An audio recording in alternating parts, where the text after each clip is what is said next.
சுழியே இல்லை. அந்த ஊருக்கு ஏன் சுழியே பேர் வந்ததுன்னா அந்த காரணம்.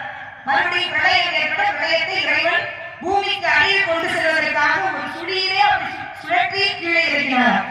இறைவனுக்கு பூமியான பேர் அம்பிகைக்கு துணைமாலை நாயகி சகாயவல்லி அப்படின்னு பேரு. இப்ப ஒரு சுழி கிடைக்கல திருச்சுழிக்கு திரும்பி கேட்டீங்க. எல்லாரும் கேட்கணுமே. இந்த பாண்டிநாடு சிவஸ்தலங்கள் அப்படியே அந்த பக்கம் போனோம்னா திருநெல்வேலி தான் முதல் சிவஸ்தலமா திரு ஆராய்ச்சி எழுதிருக்காங்க. திரு மதுரை போறோம்.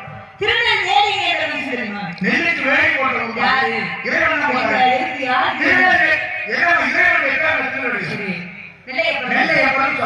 நெல்லுக்கு வேலை போட்டதுனால நெல்லையப்பன் இறைவன் பேரு. அதனால ஊருக்கே திருநெல்வேலி பேரு. என்ன நெல்லு வேலைனா நீங்க வேலை சொல்றீங்களா? எந்த நெல்லு யாரு?